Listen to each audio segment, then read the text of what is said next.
Perkenalkan, nama saya Nadia Rizka Firnanda. Saya dari kelas Manajemen 4 dengan NIM 21104174665. Di sini saya akan menjelaskan kembali tentang analisis lingkungan bisnis yang telah dijelaskan minggu lalu oleh dosen pengampu mata kuliah tersebut, yaitu Bapak Adi Mursalin. Beliau mengatakan bahwa dalam analisis lingkungan bisnis ada yang namanya analisis PESTEL. PESTEL di sini kepanjangan dari yang pertama P yaitu politik, yang kedua ekonomi, yang ketiga sosial, yang keempat teknologi, yang kelima legal, dan yang keenam ekologi. Jadi, apa pengaruh dan hubungan hal tersebut dengan analisis lingkungan bisnis?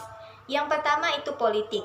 Politik berhubungan dan berpengaruh pada analisis lingkungan bisnis karena politik dapat mempengaruhi turun dan naiknya harga saham yang dapat mempengaruhi bisnis yang akan dijalankan.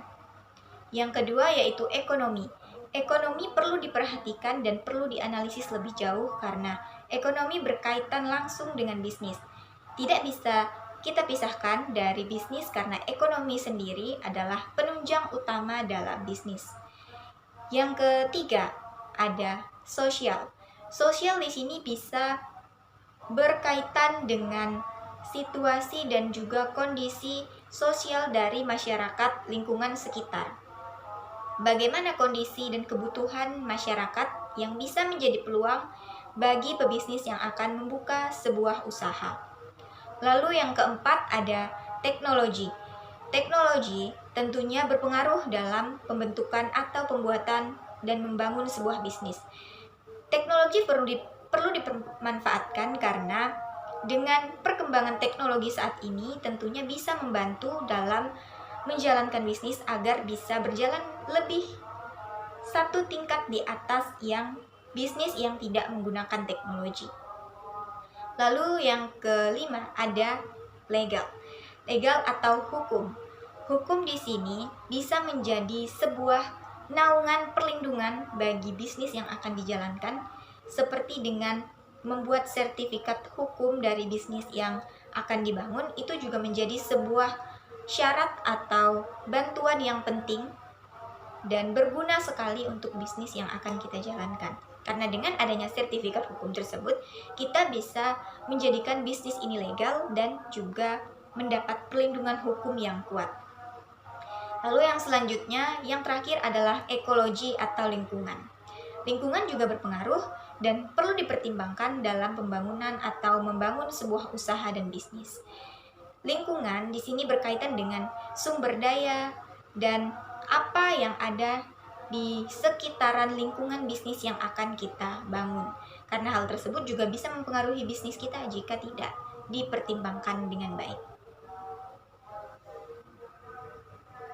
Oke, di sini saya akan menunjukkan sebuah sulap yang dicontohkan oleh Bapak Adi Mursalin pada pertemuan sebelumnya yang berhubungan dengan analisis lingkungan bisnis. Di sini saya punya uang, bisa dilihat kondisinya seperti ini. Saya akan melakukan sulap dengan uang ini. Dilipat ke depan, dilipat lagi, ditiup, kemudian dibuka lagi, dan bisa lihat posisinya ini menjadi terbalik, dan dari yang semulanya seperti ini menjadi seperti ini. Maksud dari sulap ini adalah setiap proses dalam berbisnis itu tidak lepas dari ada yang lancar dan ada yang tidak lancar. Setiap prosesnya itu sangat perlu diperhatikan untuk mendapatkan hasil yang baik. Jadi, dalam analisis lingkungan bisnis, faktor yang baru saja saya jelaskan tadi itu juga menjadi salah satu faktor-faktor penting yang perlu diperhatikan untuk mencapai keberhasilan bisnis yang akan dilaksanakan. Sekian dari saya ucapkan terima kasih.